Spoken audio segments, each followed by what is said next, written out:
SUB 뉴스입니다. 전남대학교 내 존재하는 5.18 민주화운동 기념공간을 연결하는 민주길 사업이 지난 5월 18일 준공됐습니다. 전남대학교의 상징이자 용복탑 최상단에 자리한 봉황이 40여 년 만에 복원, 교체됐습니다. 전남대학교 5.18 40주년 기념식이 지난 18일 용봉홀에서 열렸습니다. 자세한 소식 잠시 후에 전해드립니다.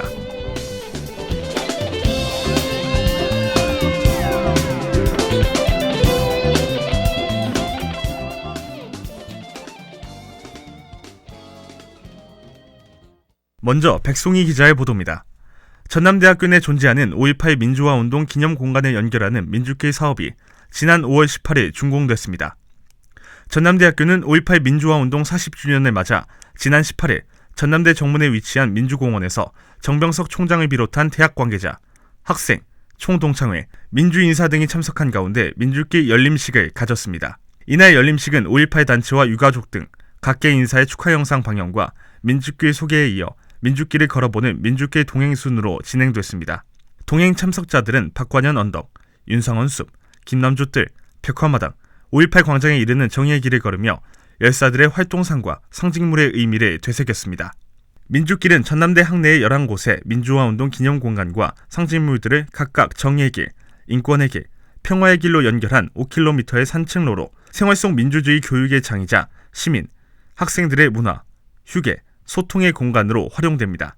정병석 총장은 민주길은 그날, 그곳에서 그들이 외쳤던 시대정신을 기억으로 기념하겠다는 다짐이고 민주주의의 길을 묵묵히 걸어가겠다는 의지의 표현이라고 밝힌 뒤 우리가 첫 발을 내딛는 민주길이 함께 나아가는 화합의 길, 더불어 살아가는 공동체의 길, 상생, 번영의 길로 이어지기를 소망한다고 말했습니다. 다음 소식입니다. 전남대학교의 상징이자 용봉탑 최상단에 자리한 봉황이 40여 년 만에 복원, 교체됐습니다. 전남대는 지난 5월 16일 오후 2시 정병석 총장과 교수, 학생, 직원들이 지켜보는 가운데 학교의 상징물인 조형 복원물 봉황을 용봉탑 맨 꼭대기에 앉혔습니다. 전남대는 지난 5월 16일 오후 2시 정병석 총장과 교수, 학생, 직원들이 지켜보는 가운데 학교의 상징물인 조형 복원물 봉황을 용봉탑 맨 꼭대기에 앉혔습니다. 그동안 봉황 조형물은 노후화돼 날개 부분이 떨어져 나가거나 부서지는 등 기형적인 형태로 변한 데다 스테인리스 재질도 변색돼 상징물로서의 기능을 충분히 하지 못했습니다. 이에 정병석 총장과 미술학과 박정영 교수를 중심으로 복원에 나서도록 했고 지난 4월 용봉탑 원작자인 최기원 교수 측의 동의를 얻어 복원 작업을 진행했습니다. 복원된 봉황은 원작품과 같은 크기로 광택 스테인리스 재질로 만들어졌으며 작품 복원은 전남대 미술학과 출신 이형용 대표가 담당했습니다. 한편 수명을 다한 원작 봉황은 전남대 박물관에 옮겨져 영구 보존됩니다. 다음 소식입니다. 전남대학교 5.18 40주년 기념식이 18일 오전 용봉홀에서 열렸습니다. 전남대 5.18 연구소와 전남대 민주동호회가 공동 주관한 이날 기념식에는 정병석 총장과 박승현 총동창회장을 비롯한 교직원, 학생과 최철 전남대 민주동호회 회장과 회원 등 200여 명이 참석해 5.18 40주년을 기념했습니다. 특히 이 자리에는 문재인 대통령의 멘토, 부산, 경남 민주화운동의 대부로 불리는 송기인 신부가 참석해 눈길을 끌었습니다. 이날 기념식에서 정병석 전남대 총장은 전남대학교의 꽃잎들이 금남로에 흩뿌려지고 자식과 친구, 동지를 보내며 쏟은 분노와 통곡의 메아리가 오늘도 우리 가슴에 겹겹이 울려온다며 반드시 진실을 규명하고 한자도 틀림없이 그날을 기록해 기억으로 기념해야 한다고 강조했습니다. 기념식은 문석환 민주동호회 부회장의 경과 보고에 이어 김도영 전남대 교수회 회장이 5.18 당시 전남대 교수 일동 명의로 발표된 선언문 대한민국 모든 지성인에게 고함 낭독이 있었고 님을 위한 행진곡 재창으로 마무리됐습니다.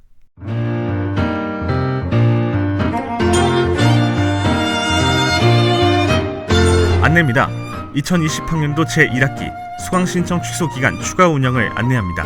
수강신청 취소 대상 학생은 집합수업 실시 교과목 중 입국 지연, 타지 거주 학생 중 코로나19 의심 및 확진 등으로 부득이하게 집합수업에 참여할 수 없는 학생입니다. 수강신청 취소 기간은 5월 26일 화요일부터 5월 29일 금요일까지며 방법은 학생이 소속 학과에 수강 취소원을 제출하면 됩니다. 자세한 사항은 학사과 전화 062-530-1063 지역번호 062-539-1063번으로 문의하시기 바랍니다. 2020학년도 2학기 국가장학금 1차 신청을 안내합니다. 신청 대상은 재학생, 신입생, 편입생, 복학생입니다. 재학생은 국가장학금 1차 신청 원칙이며 2차 신청 후 구제 신청서 제출 시 재학 중 2회에 하나여 재심사 후 지원 가능합니다. 신청 기간은 5월 20일 수요일 오전 9시부터 6월 18일 목요일 오후 6시까지입니다. 주말, 공휴일 포함 24시간 신청 가능하며 신청 방법은 한국장학재단 홈페이지 및 모바일 앱을 통해 신청하시면 됩니다. 자세한 사항은 학생과 전화 062-530-1086, 지역번호 062-539개 1086번으로 문의하시기 바랍니다. 제1회 용인시 30초 영화제 공모전을 안내합니다. 용인시에서 시민참여형 SNS 영상 콘텐츠 확보를 위하여 제1회 용인시 30초 영화제 공모전을 실시하오니 많은 참여 바랍니다. 연령 및 거주지 제한 없이 개인 또는 팀으로 응모 가능하며 접수 기간은 6월 1일 월요일부터 8월 9일 일요일까지입니다. 주제는 내 삶을 채우는 용인, 업그레이드 용인, 사람 중심 새로운 용인으로 세 가지 중 하나를 선택해 영상물, 모션 그래픽, UCC 등 자유 형태의 영상으로 제출하면 됩니다. 접수 방법은 용인시 30초 영화제 전용 이메일로 접수하거나 출품자 개인 유튜브 채널에 일부 공개로 업로드 후 주소와 파일을 전송해 신청할 수 있습니다. 자세한 사항은 용인시 공보관 SNS 홍보팀 전화 031-3241-3016, 지역번호 031-324국에 3016번으로 문의하시기 바랍니다. 2020 산업융합 아이디어 사업화 해커톤 대회를 안내합니다. 참가 대상은 대학생 또는 대학원생이며 5월 18일 월요일부터 6월 12일 금요일 오후 6시까지 온라인으로 접수 가능합니다. 산업통상자원부 장관상, 한국생산기술연구원장상, 숭실대학교 총장상 등 15개 팀이 수상하며 총 상금은 2,100만원입니다. 우수 시상작은 시제품 제작, 비즈니스 모델 개발, 소비자 품평의 교체 등 사업화를 지원합니다. 자세한 사항은 한국생산기술연구원 산업융합기반실 전화 031-8040-6797, 지역번호 031-8040번에 6797번으로 문의하시기 바랍니다. 관심 있는 용봉인 여러분의 많은 참여 바랍니다. CUB 뉴스를 마칩니다. 강경도입니다.